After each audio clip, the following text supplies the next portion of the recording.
Hello everyone, I am Wendy with Winds of Change Ministries, and today I'm going to, or right now, it's been all day, I'm going to share some of the story of Joseph, and unfortunately I'm not going to have time to do my final video of Genesis, but this is my fourth video of Joseph for today. I'll wrap up Genesis tomorrow. So anyway, last we knew, Joseph had been, he interpreted the king's dreams, and he was made the right-hand man, and he was in charge of making everything fruitful by, well, kind of planning for the time of famine by being strategic with the time of plenty. And he had his two children during this time of plenty. One being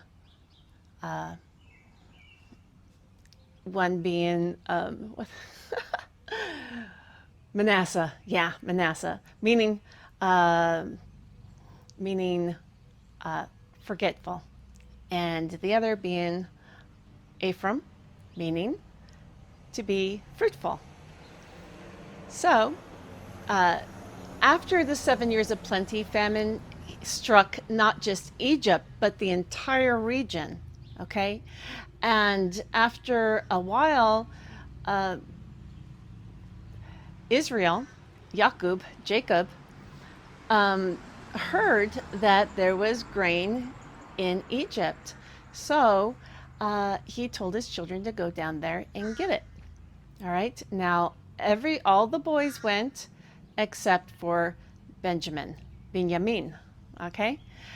And so there were 10 of them that went down. And they got their stuff.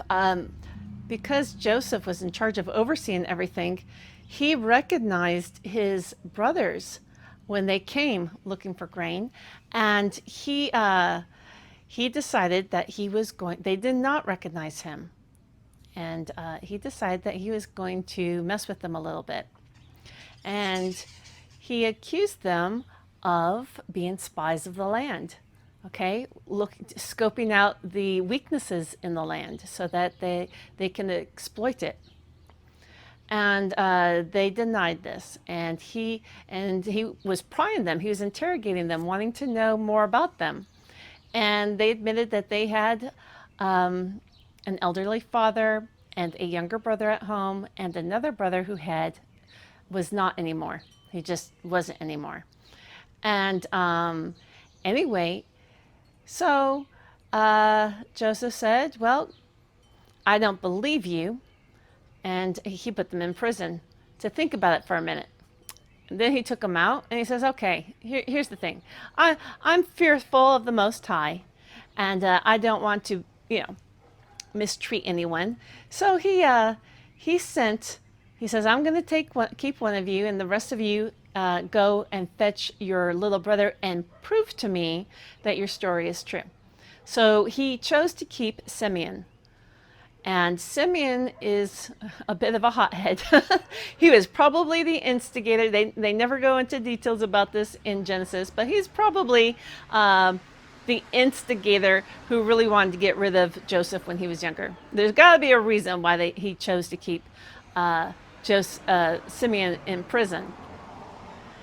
Anyway, so the brothers went on. Oh, and he gave them plenty of grain and stuff, and he even hid their money back in that grain, okay? Because he didn't want to take their money. And then, so they went on home, and the next season, when things were still scarce, the father said, "Go and get some more grain." They said, No, we're not going back over there unless you let us have the youngest brother, because he would not allow this.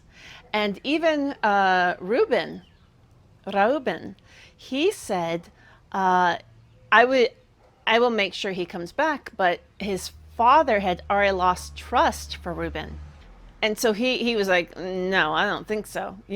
Even though Reuben was the eldest and stuff, he didn't. And even though Yusuf, Joseph, um, tried to, he tried to save Reuben, tried to save Joseph.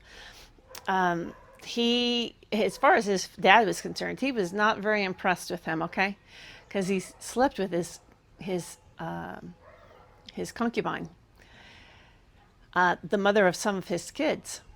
So anyway, he he was not impressed with him and didn't care what he had to say.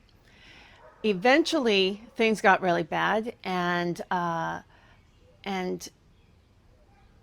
Jacob comes to the kids. Come on, let's go, let's go. And they're like, no, we're not going to go unless you let us take Benjamin with. And then Yehuda, he he said, I would be a surety that that he will come back. All right, if not, take it out on me. And so he basically put his name on it. And at this time, he had children, and in fact, all of them had children. Even Benjamin had children at this time. Okay, so they were all adults. And anyway, so they go down, and they show the brother, and Joseph decided to go ahead and prepare a feast. And they brought back the money. They're like, look, we brought a gift with us, and we brought extra money with us for the old grain and for the new grain. And so anyway, when this happened, Joseph took them to his house. They had a big meal, and he presented Shimon, to their brothers. He was safe. He was sound. Nothing bad happened to him. He was not mistreated. And but the brother Benjamin, which had the same mother as him, because there was four mothers of the 12 boys and girl. And he said, let me go ahead and you come sit with me during this meal. And he gave Benjamin a portion that was 5 times greater than everyone else. Okay.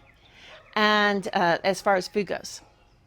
And just not that he even was going to eat it, but sheesh, he was showing his favoritism. Okay. Because it wasn't like he was being skimpy on the others. Okay. But anyway, and then after that was done, they went on their way back home. And but before they did, Joseph told his servant to hide his chalice in Benjamin's grain sack. And when he did this, they let them go, and then he told his servant, now go chase after them. And so they went and got them, and they checked all the grain to find whose sack it was in. It was a big ordeal. They brought Benjamin back, and Judah, was so distraught that he told them, he threw a big fit, actually, and he was like begging, please, please take me, not him, because it will be the death of my father. All right, it would kill him. And so anyway, this touched Joseph's heart, and he started to cry, and then he revealed himself to them, and they were astonished. And anyway, so but they end up making peace. And after a while, he's like, look, everything that you guys did to me, I don't want you to feel bad about it. It was because God wanted it to happen. He wanted this to happen because it would basically cause a domino effect. And because of what they did to him, he was able to ascend through the hardship and became a blessing to everyone and was able to feed everyone. All right. Now, on the I know many of us can relate to this, but on a personal note, God has put me through a lot of trials and tribulations. Okay, why? So that I too could break through from all that and get out of my own prison, right? And ascend so that I too can feed the those who are starved, who don't know, that don't have good grain, the grain of God. You know what I'm saying? God wants to bless people. And a lot of people don't have relationships with God. And so, anyway, my story is very similar to this in that way because God has been grooming me so that I can feed the people. Now, you can go to any Sunday school class, whatever, and you will find out the stories of the Bible. But they're not going to teach you a lot of the deep hidden meanings of things that I have done during this in this playlist. All right. And the thing is, I've actually been holding back some. Okay. I haven't revealed all my secrets. So just to let you know, there is more. It goes deeper, but people can only handle so much at one time. The rest of my hidden knowledge, okay, the deeper things that I'm not really going into, I will be sharing it in my book, my upcoming book, God's Master Plan for Salvation. All right. So, because like I said, there are some things I have held back from. Now, I guess I can continue. So Joseph wanted his brothers to go get their dad, bring him down back into Israel, into Egypt, where he could take care of them because he knew that this famine was going to go on for several more years. All right. Now, it was a 7-year famine. And 7 means completion, right? So it was a cycle of 7. When he came down, Jacob, he came down with 70 people. All right? 70 people are accounted for in the Bible who came down with him. So that number 7 is really important. All right? And from that group of people, a large, huge nation was able to flourish. Okay. And we will get into that more in the book of Exodus. Because you see, when Abraham made his promise when God made his promise to Abraham, he told them that his children were going to be servants for 400 years. Okay. And so now they were coming down and they're coming into their servitude. All right. And anyway, so God's promises and his prophecies are coming to pass. But even though they were in servitude, they were in a time of servitude, they were also protected because if they had stayed up in Canaan, they would have perished. A lot of the people in Canaan, the nation weakened because of these droughts. Okay, and lots of people died, but they were able to be protected. Not only that, they flourished because Joseph was given the right to give them the best land. Goshen was the best land to grow, and that's where Joseph put them, in the best. Okay, and they flourished there. And during this time of famine, a lot of the Egyptians, the Mitzrajim, who were landowners, they lost their land. Okay, because they sold their livestock first, because this famine was for several years. First, they lost their money. It went to the Pharaoh, it went to the king. Then they lost their livestock. Then they lost their I believe their land, and then themselves. They just gave their own servitude. Say, hey, let us work our land. We will be your servants. Just don't let us die. You know. So because of Joseph's, he was very very smart. He was able to capture the entire land of Egypt for the king. He captured it all.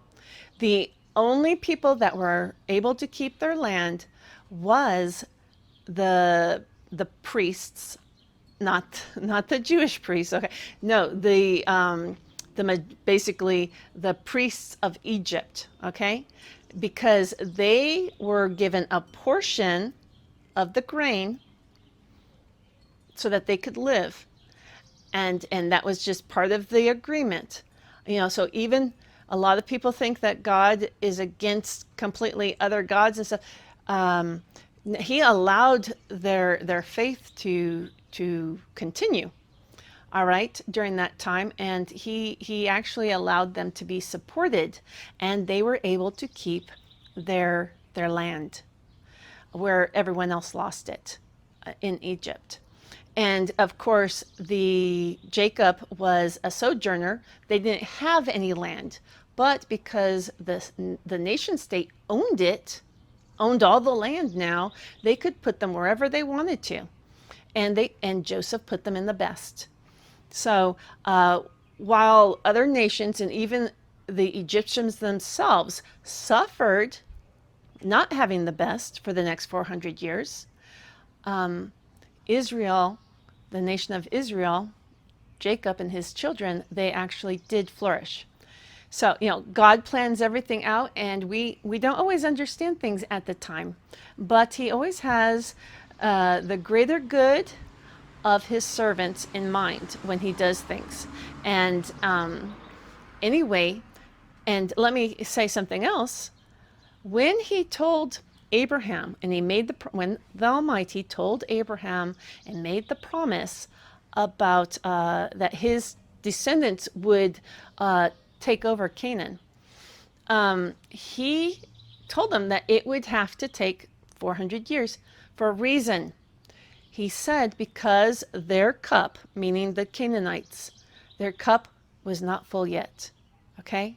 In other words, they had not sinned enough yet to justify their destruction.